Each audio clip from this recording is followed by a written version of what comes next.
मेरा नाम सतीश कुमार, लाला जगदीश प्रसाद सरस्वती विद्या मंदिर, जानसठ रोड, मुजफ्फरनगर से। बच्चों, आज हम बर्बर गीत सार का पठन पाठन करेंगे।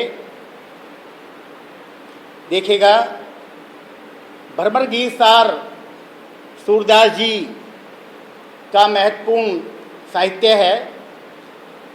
ये सूरसागर से उद्धृत किया गया है। भ्रमर गीत सार में सूरदास जी ने भ्रमर को माध्यम बना करके ये पद लिखे हैं, इसीलिए इसका नाम भ्रमर गीत है। देखिएगा, पहला पद कि उदो मोही ब्रज बिसरत नाही, हंस सुता की सुंदर कगरी, अरु कुंजन की छाही। वे सुरभि वे बछ दोहिनी, खरिक दुहावन जाई। ग्वाल बाल मिली करत कुलाहल, नाचत गही गही बाही। यह मथुरा कांचन की नगरी, मणि मुक्ता हल जाही। जब ही सूरती आवती वासुक की, जिय उमगत तन माही। अनगत भांति करी बहु लीला, जसुदानंद निभाई। सूरदास प्रभु मौन हुए, यह कही कही पछताई। बच्चों, ये उस समय का प्रसंग है जब श्री कृष्ण जी ने गोपियों को समझाने के लिए उद्धव को वृंदावन भेजा था, ब्रज भेजा था। उस समय का ये प्रसंग है। उद्धव जब ब्रज से वापस मथुरा नगरी आते हैं और श्री कृष्ण से वहाँ की गोपियों की विरहिणी दशा का वर्णन करते हैं, अर्थात उनके विरह का का वर्णन करते हैं, तो उस समय का ये प्रसंग कहा गया है। कहते हैं कि उदो मोही ब्रज बिसरत नाही। हे उदो, मुझसे ब्रज बुलाया नहीं जाता, मुझसे ब्रज बुलाया नहीं जाता। हंस सुता की सुंदर कगरी, अरु कुंजन की छाई। हे उद्धव, वहाँ की यमुना का सुंदर किनारा, हंस सुता यमुना, यमुना कगरी माने किनारा, यमुना का सुंदर किनारा और कुंजनों की घनी छा मुझसे बुलाए नहीं जाते।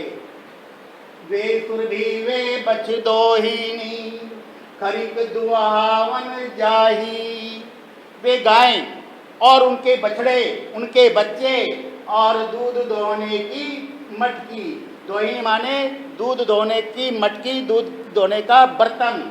और खरिक दुहावन जाई, खरिक माने बाड़ा, जहाँ पर गायें दूध दुहाने के लिए जाती है।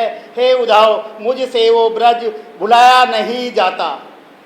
और आगे देखेगा कि ग्वाल बाल मिली करत कुलाहल, नाचत गही गही बाही।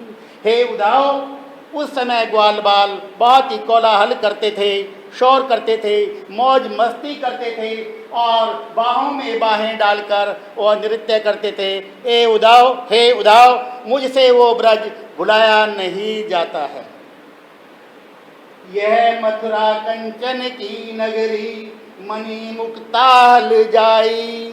हे उद्धव, जबकि ये जो मथुरा नगरी है, ये सोने की नगरी है। यहाँ मणियों का और मोतियों का ढेर लगा हुआ है। कहने का तात्पर्य ये है, यहाँ पर किसी भी प्रकार की कोई दिक्कत नहीं है, सब सुख सुविधा हैं। लेकिन जो ब्रज में बात थी, वो बात है उद्धव यहाँ नहीं है। क्या कहते हैं, देखेगा कि जब ही सूरती आवती वासुक की, ये उंगत तन माही।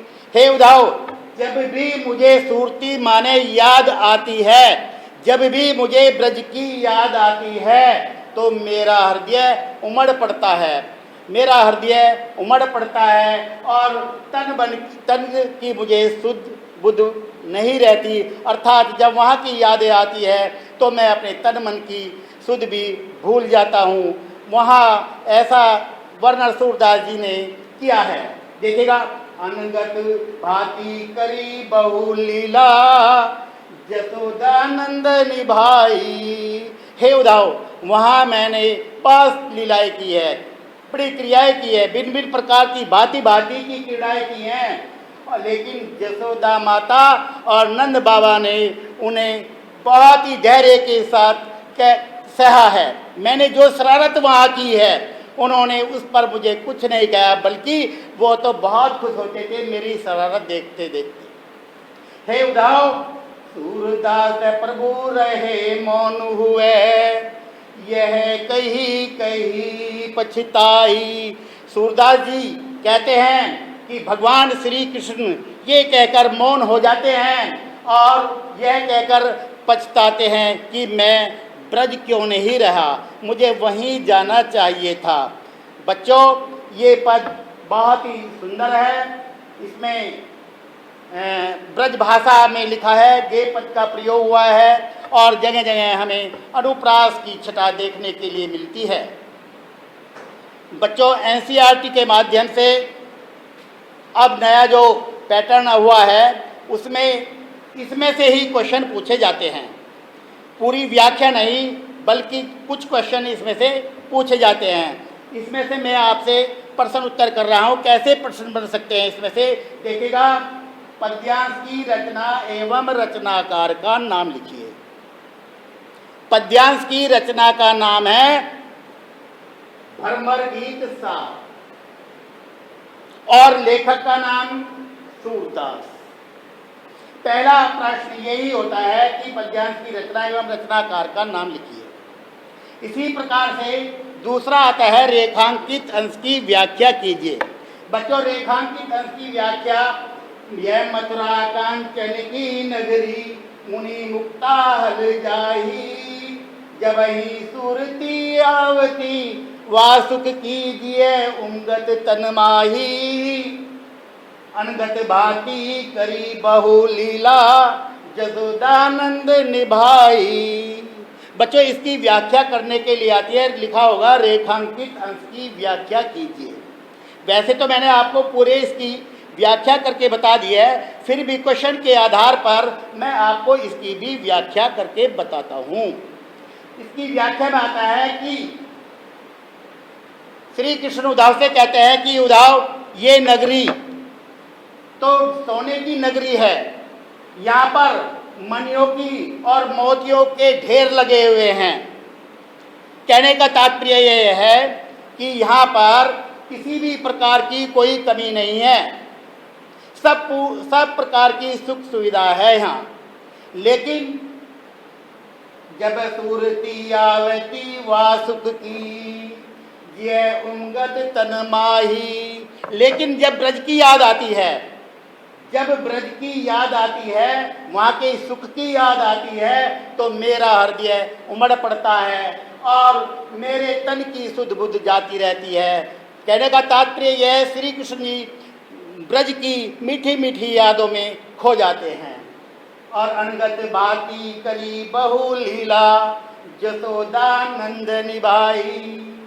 कहते हैं कि मैंने वहाँ भांति भांति की अनेक प्रकार की लीलाएं की है, अनेक प्रकार की क्रीड़ाएं की हैं। जसोदा माता ने और नंद बाबा ने उन्हें बड़े धैर्यपूर्वक सहन किया है, मेरी शरारतों को उन्होंने धैर्यपूर्वक सहन किया है। और ये मैंने आपको व्याख्या बता दी है। इसमें भी मैंने बताया अनुप्रास की छटा देखने के लिए मिलती है, उन्मुक्ति प्रकाश अलंकार भी देखने के लिए मिलता है, जहाँ एक शब्द की आवर्ती बार बार एक शब्द की दो बार आता है, वहाँ पुनरुक्ति प्रकाश अलंकार होता है। इसी प्रकार से बच्चों तीसरा क्वेश्चन बनता है, श्री कृष्ण क्या नहीं भूल पाते? इसका सीधा सा उत्तर है, श्री उद्धव मोही ब्रज बिसरत नाही, कि हे उद्धव मुझसे ब्रज भुलाया नहीं जाता। अर्थात श्री कृष्ण ब्रज को नहीं भूल पाते, वहाँ उन्होंने जो क्रीड़ाएँ की है और वहाँ उन्होंने जो वहाँ सुख पाया है उसे वो किसी भी प्रकार से नहीं भूल सकते। इसी प्रकार से चौथा जो क्वेश्चन आता है, बाल बाल बाल मिलकर क्या करते हैं, तो इसमें ही इसका उत्तर देखेगा कि ग्वाल बाल मिली करत कुलाहल, नाचत गही गही बाही। कि ग्वाल बाल मिलकर के वहाँ कोलाहल करते हैं, मौज मस्ती करते हैं, बाहों में बहाए डालकर नृत्य करते हैं, नाचते हैं और प्रसन्न रहते हैं। इसी प्रकार से आपका तीसरा प्रश्न बनता है कि मथुरा कैसी नगरी है। बच्चों, मैंने अभी बताया था कैसी नगरी है मथुरा, कि ये मथुरा कांचन की नगरी, मुनि मुक्ता हल जाई। ये जो मथुरा नगरी है ये सोने की नगरी है। यहाँ मणियों का और मोतियों का ढेर लगा है। कहने का तात्पर्य ये है कि यहाँ पर सभी प्रकार की सुख सुविधाएं हैं। ये बच्चों पहला पद आपका समाप्त होता है। दूसरा पद बच्चों, दूसरा पद आपके सामने प्रस्तुत है, देखिएगा कि बिनु गोपाल बैरिन भई कुंजे, तब वे लता लगती तन शीतल, अब भई विषम ज्वाला की पुंजे। वृथा बहती यमुना खग बोलत, वृथा कमल फूलनी अली गुंजे।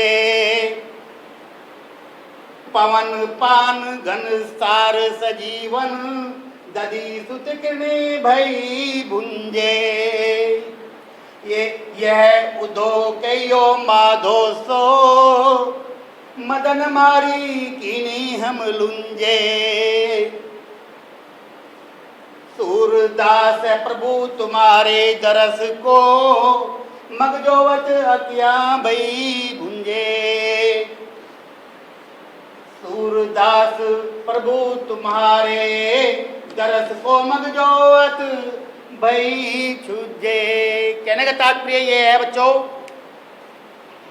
इसमें गोपियां उद्धव से कह रही हैं कि हे उद्धव, श्री कृष्ण जी के बिना अब हमें कुछ भी अच्छा नहीं लगता।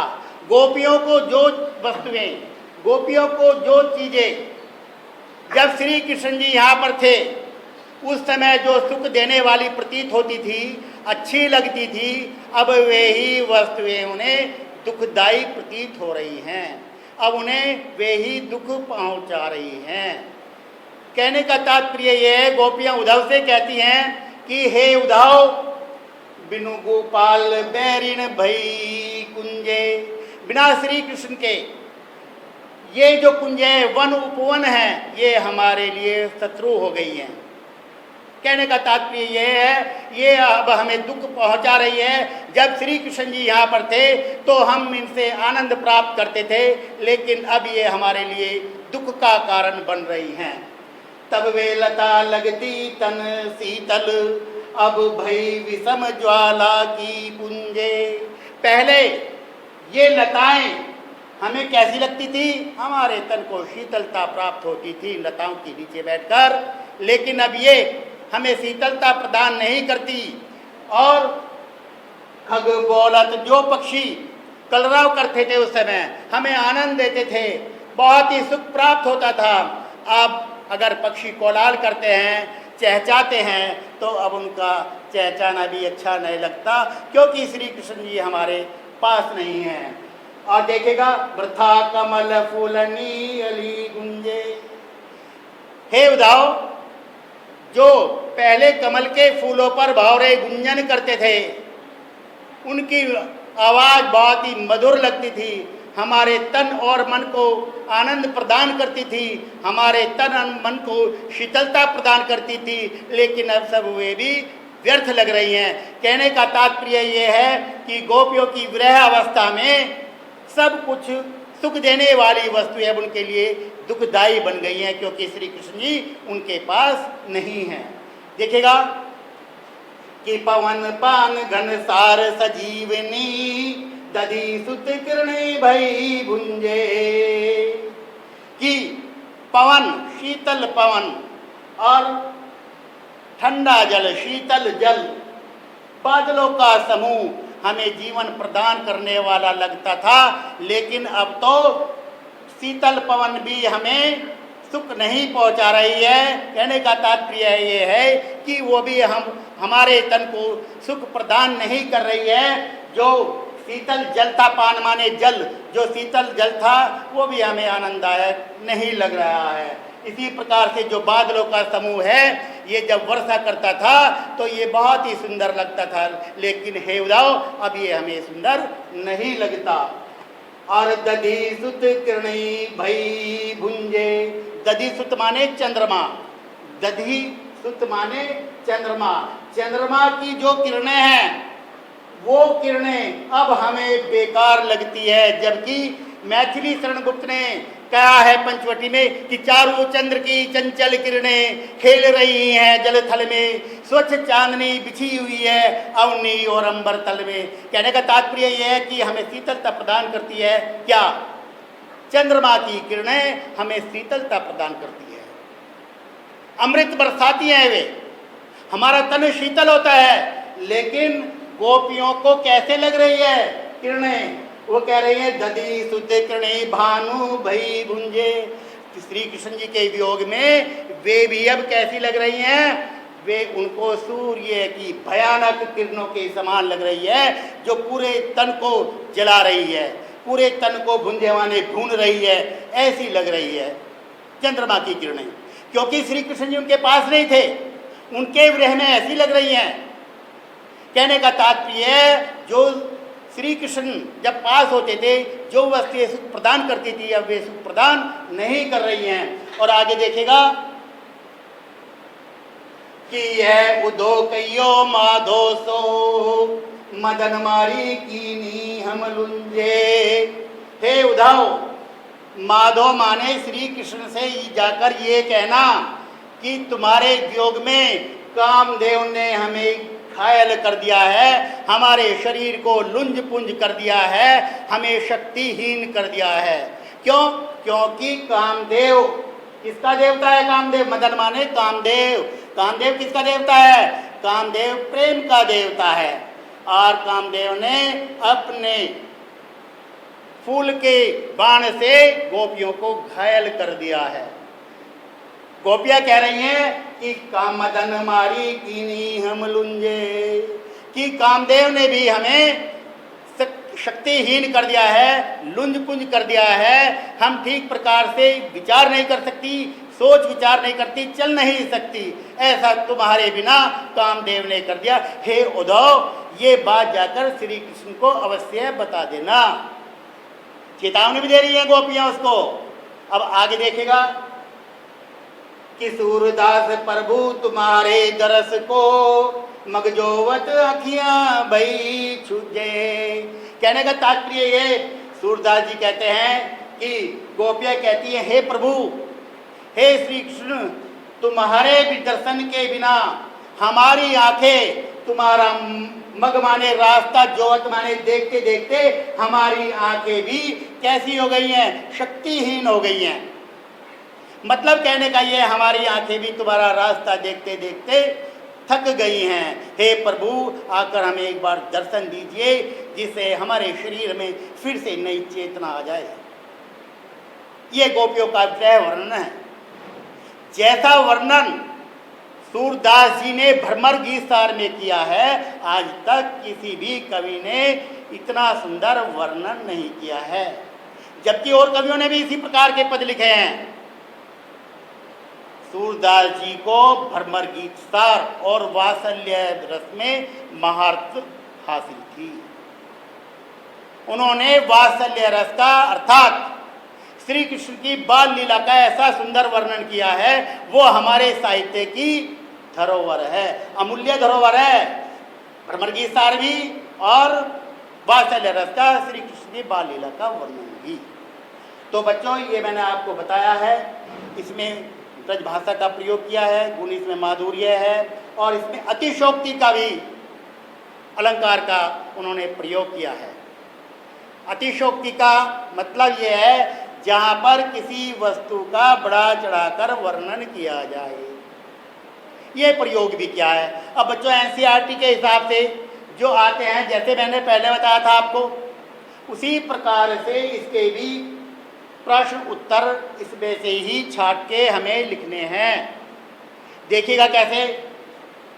पद्यांश की रचना और रचनाकार का नाम लिखिए। उसी तरह पद्यांश की रचना का नाम है भ्रमर गीत, इसके रचयिता का नाम है सूरदास। इसी प्रकार दूसरा क्वेश्चन आता है रेखांकित अंश की व्याख्या कीजिए। रेखांकित अंश की, कौन से अंश की? जो हमने अंडरलाइन की हुई है, रेखांकित जिसको किया है उनकी व्याख्या करनी है। देखिएगा कि बिनु गोपाल बैरिन भई कुंजे, बिना श्री कृष्ण जी के ये वन उपवन भी हमारे लिए बैरिन हो गई हैं, शत्रु हो गई हैं। दूसरी पंक्ति देखिएगा कि तब वे लता लगती तन शीतल, अब भई विषम ज्वाला की पुंजे। पहले वे लताएं कैसी लगती थी? हमारे तन को शीतलता प्रदान करने वाली लगती थी, और लेकिन अब वे हमारे शरीर को शीतलता प्रदान नहीं करती हैं। क्यों? क्योंकि श्री कृष्ण हमारे पास नहीं है। इसी प्रकार से अब भई विषम ज्वाला की पुंजे। अब कैसे? विषम माने भयंकर, ज्वाला का समूह बन गई हैं वे किरणें, ये लताएं हमारे लिए, हमारे शरीर को जला रही हैं। ऐसा वर्णन यहाँ सूरदास जी ने इस पद में किया है। इसी प्रकार से बच्चों अगला क्वेश्चन देखेगा कि श्री कृष्ण की उपस्थिति में लताएं कैसी लगती हैं, वे अब कैसी प्रतीत हो रही हैं। इसी में इसका उत्तर है जब श्री कृष्ण जी थे तब वे लता लगती तन शीतल, वे लताएं तन को, शरीर को शीतलता प्रदान करने वाली लगती थी। लेकिन अब वे ही उनके बिना कैसी लगती हैं?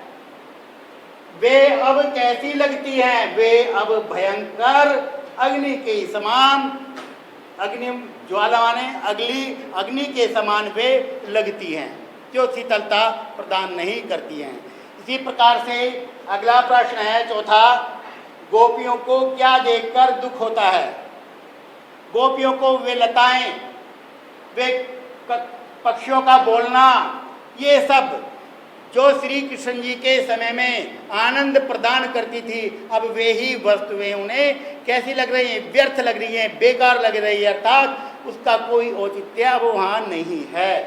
इसी प्रकार से देखिए विरह की स्थिति में गोपियों के लिए क्या दाहक बन गई हैं।